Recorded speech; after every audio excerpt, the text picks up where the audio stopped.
Hi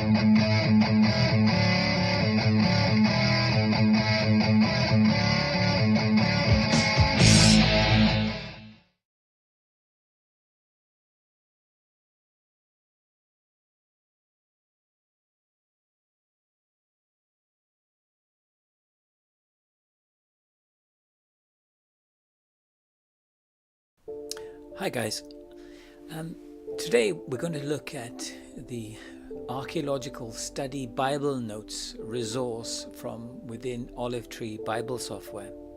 Now I'm using the Windows desktop version of the Olive Tree Bible Study software, which looks slightly different to maybe a version on the tablet, an iPad or an Android tablet. But I'm using it to show you a big screen, and that will be a lot more helpful. Anyway, I have purchased this particular resource, and I really like this resource. It is excellent if you're putting together studies on the Bible or teaching on the Bible or anything. This is really useful to bring some of those notes together, the archaeological notes, and add those to your teaching, preaching, or whatever you're doing.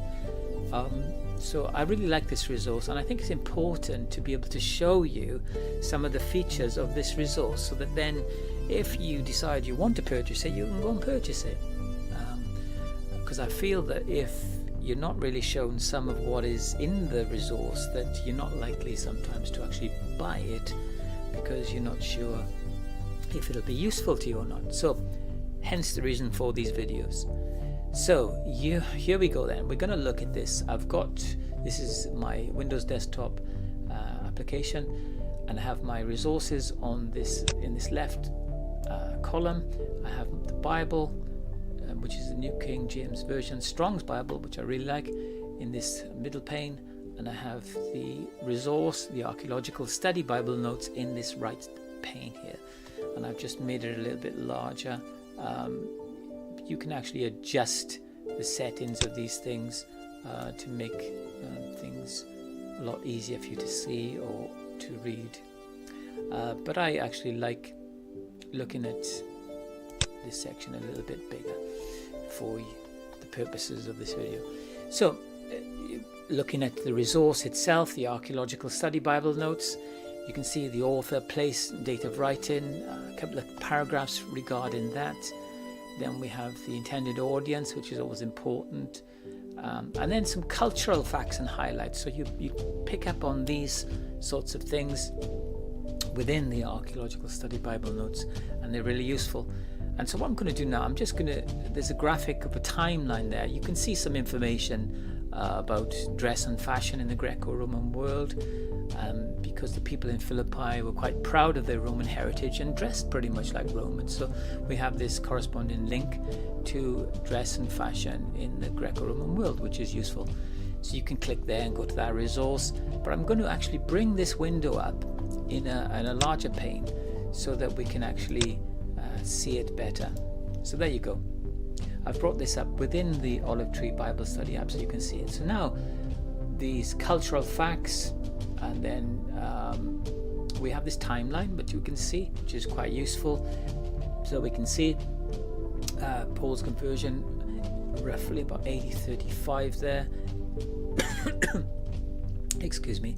And then his missionary journeys, and then the book of Philippians, written around about AD 60 to 62. Most scholars believe in his imprisonment, first imprisonment in Rome, and then as we understand from that, he was then killed, beheaded, tradition says, around about AD 67, 68, under Nero's persecution. So you can see the timeline and where the book of Philippians fits in quite nicely there. So I think that's really useful, that visual cue.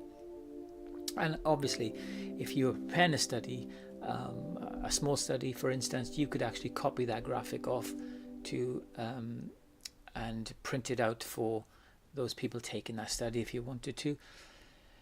And then we have some little clues about Philippians. It says, watch for the repeated use of the words joy or rejoice throughout the letter. So we have some detail about Philippians. It is a joyous epistle. And then some facts which are really useful.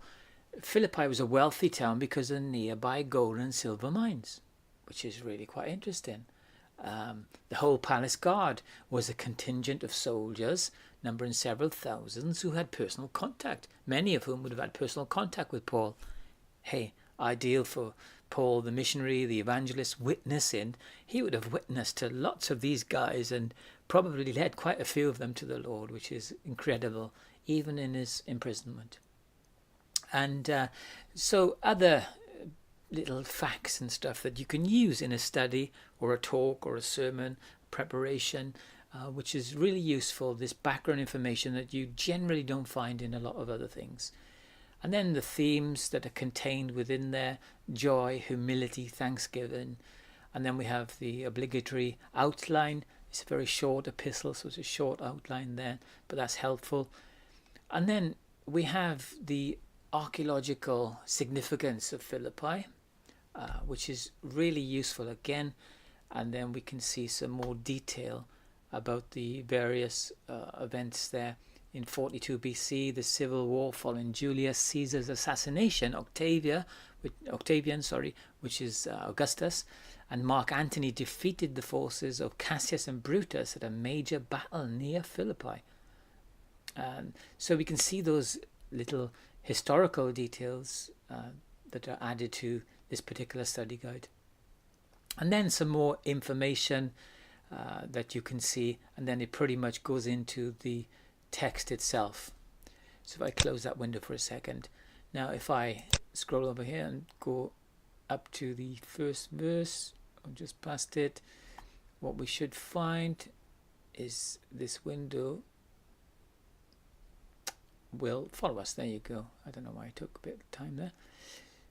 So this window on the right with the study guide follows us as we go through the verses in the Bible itself. And you'll notice, because of the Archaeological Study Bible Notes, it'll only pick up on verses that it has some detail for. So we have verse 1 there, and then verse 12 gives little information on there, and verse 13, verse 15 to 16. So it's not every single verse that it'll have some detail for, but it's really, really useful stuff, and it links to all sorts of information contained within the actual study notes, which are really, really useful.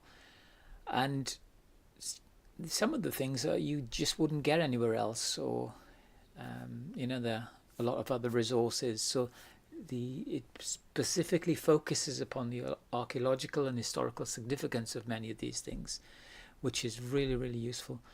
And let's, for instance, let's pick up on as I scroll through this, verse 12.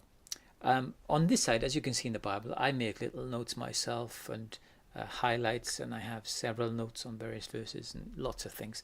So that's just useful for me. But verse 12, for instance, but I want you to know, brethren, that the things which happened to me have actually turned out for the furtherance of the gospel.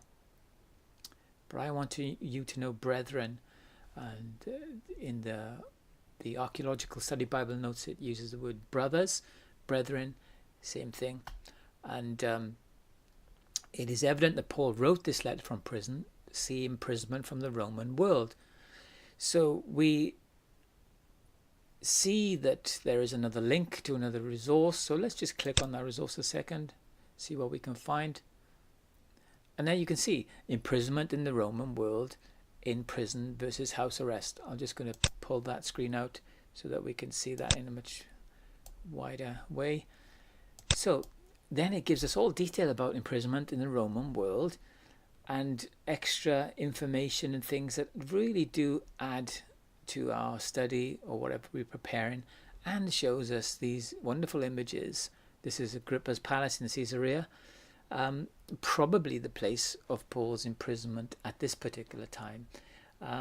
So in the book of Acts, so we have all that extra resource that we find throughout the Archaeological Study Bible Notes. So I think this is a brilliant resource. It just shows lots of images which is really pertinent. Lots of little details about various happenings and things that can really bring your study or your sermon preparation or teaching material to life, and can really help other people as well as you add these extra details in. So for me, the Archaeological Bible Study Notes are a brilliant resource, and I really recommend this resource to you. I'm not sure what it is in terms of how much it costs at the moment, but I would say definitely worth purchasing for your personal study. Thank you, guys. I'll be back more with another video on another resource that you may want to check out before you actually purchase at the Olive Tree Bible Store. Take care and God bless.